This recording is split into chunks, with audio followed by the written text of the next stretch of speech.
maanta waxaan ka hadlaynaa shufa auskunft waxaanan ka jawaabi doonnaa waa maxay shufa sideen isaga ilaalin karaa inay waxyeello gaarto aaminaadeeda maxaan samaynayaa haddii aan galo shufa sideen ku heli karaa warbixinteeda shufa iyo muhiimadda ilaalinta heshiisyada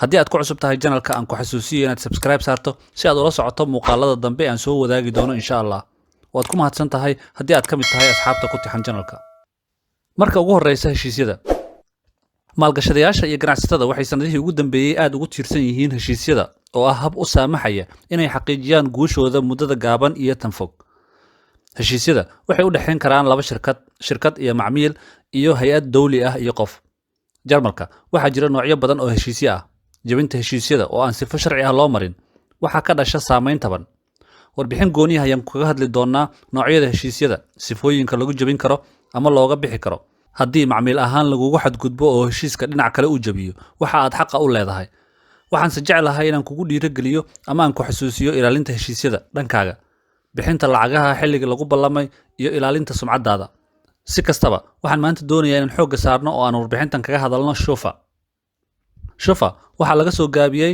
Schutzorganisation für allgemeine Kreditsicherung macna ahaan waa hay'adda ilaalinta deymaha ee guud waxay kaydisaa macluumaadka la xiriira deymaha iyo xadgudubyada dhaqaale ee heshiisyada macaamiisha iyo shirkadaha ama ganacsiyada waxaa jira shufa record waa heerka aaminaadda ama diiwaanka aaminaadda oo lagu qiimeeyo sida aad u maareyso dhaqaalaha ama bixinta deymaha aad heshiisyada ku gashay shirkad aad guri ka kiraysanayso ganacsi sida telefoon aad deyn ku qaadanayso ama amaah dhaqaale waxay horseedaysaa in cidda aad heshiiska la gelayso ay dabagal ku samayso diiwaankaaga shufa ka hor inta aanay heshiiska kula gelin waxaa warbixinta lagu ogaanayaa inaad qaamaysan tahay ama deymo qaadatay iyo inaad tahay macmiil lagu kalsoonaan karo shufa ma ahan inay keliya ilaaliso shirkadaha xitaa waxay ilaalisaa macaamiisha maxaa yeelay haddii deymo badan ay kugu qoran yihiin si lagu ilaaliyo waxaa lagu diidi karaa in culays dhaqaale oo badan lagu sii saaro qofka waxay saafi ahaanshihiisa diiwaankiisa shufa ay ka bilaabataa 100% tiradaasna hoos bay u sii jarmaysaa mar kasta oo ganaaxyo la xiriira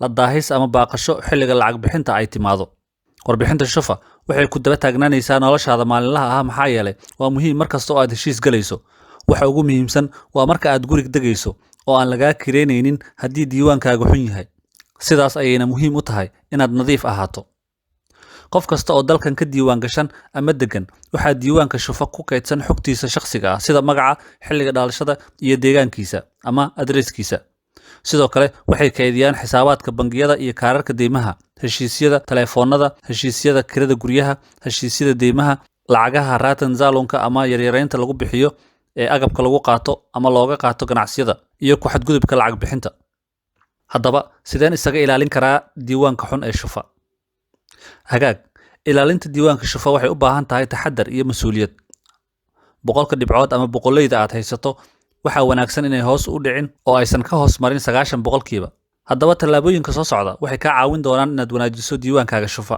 iska ilaali lacagaha xilligooda la dhaafiyo si aadan u gelin diiwaanka 10 ee shufa waxaa muhiim ah inaad iska ilaaliso in lacagaha lagaa doonayo aad dhaafiso waqtigii lagu talagalay ha iska indhatirin qoraalada xusuusinta ah ee lagu xasuusinayo bixinta deymaha ee waqtigooda laga gudbay ama biilasha xilligoodii la dhaafay iyo inaad heshiisyada xilligii loogu talagalay aad ka baxdid ama aad soo gabagabaysid haddii ay wax si kaa noqdaan la xiriir bangigaaga oo caawinaad weydiiso ama la xiriir deynbixiyaha si aad xal isula gaartaan ka fogow furashada xisaabo ama akoonno bangi oo badan bangiyada qaar waxay bixiyaan kaararka bangiga oo ay lacago ku jiraan si loogu soo jiito macaamiisha waxaa suuragal ah inaad horay u haysatay mid kale hadhowna aad midkood isticmaali doonto haddaba iska ilaali in koonto aadan isticmaali doonin aad furato maxaa yeelay waxay xumaynaysaa sumcadaada iyo diiwaankaaga shufa sidoo kale iska xir kaarka deymaha ama credit card haddii aadan isticmaalaynin taas waxay sare u qaadaysaa diiwaankaaga wanaagsan ee shufa si joogto ah ula soco xogtaada shufa caadiyan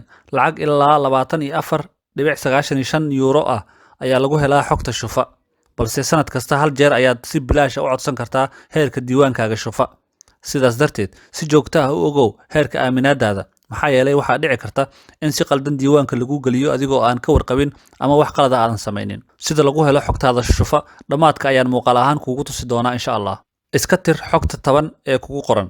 Sida aan sheegay, waxaa suuragal ah in si qalada lagu geliyo diiwaanka 10 ee shufa. Sidaas darteed, isku day inaad ka daba tagto oo aad iska tirto. Sidaas waxaad ku samayn kartaa inaad qoraal ahaan u codsato in lagaa tiro, adigoo sababeynaya raacinayana caddeymaha lacag bixinta, qaansheegadka iyo wax kasta oo doodaada xaqiijinaya. Haddii taas ay shaqayn weysana, waxaa jira sharci yaqaano dhaqaalaha iyo shufada ku xeel dheer oo talo iyo matalaad sharci ku siin kara. Geediga badan ama guuritaanka badan iska ilaali. Marka aad guri badan iska beddesho ama geedigaagu uu badan yahay, waxay kugu yeelan kartaa saameyn taban. Waxaa isdhimi karta heerka aaminaadaada. 2% dhibcahaaga shufa ayaa isdhimaya mar kasta oo aad guri ka guurto. Ka soo qaad inaad sanad gudihiis degtay 5 meel, waxaad meeshaas ku weyn kartaa 10% dhibcahaagii saafi ahaanshaha ee shufa. Haddaba, maxaa kuu bannaan inaad samayso haddii diiwaan 10 ee aan wanaagsanayn uu kugu galo shufa? Hagaag, haddii diiwaanka 10 ee shufa aad gasho, macnaheedu waa in 2 sababood dartood aad u gashay. 1. Inaad qaad dhaqaale oo aad samaysay ama jebin heshiis lacageed ay jirto. 2. In qalad diiwaanka laguu geliyey oo aanay sax ahayn waxa kugu qoran. Sida aan hore u sheegay, haddii si qaldan laguu geliyo diiwaanka, waxaa kuu furan inaad ka dagaalanto ilaa aad isku bari yeesho. Haddii aad qalad adiga lahaydna, waxaad ogaataa inay saameynta sii jiri doonto muddo 3 ilaa 4 sano ah. Waa haddii aad xalliso qaantii dhaqaale. Haddii aadan xallinin, waqtigu wuu kugu sii socon doonaa, waxaadna sii ahaan doontaa qof aan la aamini karin ilaa diiwaankaagu nadiif ka noqonayo. 2 arrin ayaa muhiim ah inaad xasuusato. 1. Shufa xogtaada waxay haynaysaa xitaa haddii aad Jarmalka iyo Yurub ka tagto. Sidaas darteed, ha ku fikirin deymo ayaan qaadanayaa waan isaga tagayaa. Maxaa yeelay haddii ay noqoto inaad mar un ku soo noqoto Jarmalka taariikhda ama mustaqbalka, waxay kugu noqon doontaa xaalad aan la qiyaasi karin iyo sare u kac aan la qiyaasi karin oo ku yimaada lacagihii lagugu lahaa ama deymihii aad gashay. 2. Xogtaada shufa kuma xirna hantidaada inaad shaqaysato ama dhaqaale xoogan ku soo galo. Xitaa haddii aad tahay qofka ugu qanisan dunida ama dalkan, waa muhiim heerka aaminaadaada inay wanaagsan tahay. Ugu dambeynna, haddii aad doonaysid inaad hesho xogtaada shufa, waxay kugu kacaysaa 24.95 euro. Waxaadna ka dalban kartaa bogga meineschufa.de. Haddii aad doonaysid, si bilaash ah ayaad ku heli kartaa sanadkiiba mar. Haddaba aan ku tuso sida loo dalbado. Marka ugu horreysa waxaad galaysaa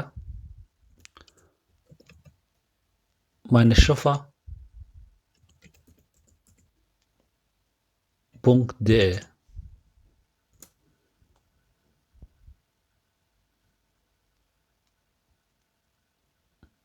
kadib waxaa kusoo baxaya boggan. Waxaad ka dooranaysaa halkan ay ku qoran tahay service.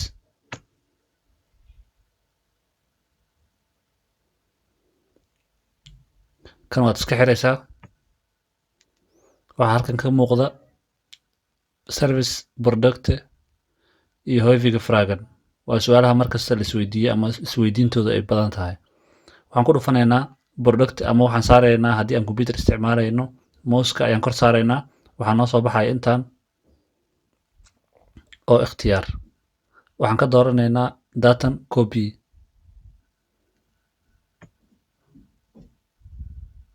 waxaa kusoo baxayso shaashadan meineschufa compact. leenkan tigta ay saaran tahay cagaaran waa khidmad ama adeeg la bixiyo lacag. qaybtan kale ee datan copy waxaa lagu soo dirayaa xog ku saabsan daatadaada oo keliya, laakiin ikhtiyaaradan kale ma raacsana. waa lacag la'aan 1 jeer sanadkii. markaad doonaysid inaad dalbatid, waxaad ku dhufanaysaa jetzt bestellen. kadib wuxuu kuu soo saarayaa foomkan. waxaad ku buuxinaysaa fooname iyo naqnaama gelinaysaa geburtsdatum. emailkaaga iyo waa ikhtiyaari. mar walba haddii aad aragto calaamadan, waxay muujinaysaa inay qasab tahay inaad gelisid. laakiin intaan kaleeto maadaama aysan calaamadaas lahayn, waa ikhtiyaari. sidoo kale waxaa qasaba in meesha aad degan tahay adresskaaga aad gelisid. kadib hoosaad imaanaysaa. waxaad ku dhufanaysaa halkan, waxaad ku qoraysaa koodhkan ama lambarkan. kadibna faytaad leedahay. kadib waad dalbanaysaa. waxaan rajaynayaa inaad wax badan oo ku saabsan shufo aad maanta kororsatay. haddii aad ka heshay oo aad nagu cusub tahay, ku soo biir asxaabta ku xiran oo taabo subscribe. waad ku mahadsan tahay la socoshadaada tan iyo muuqaalka xiga inta aan ka gaarayno. nabadgelyo.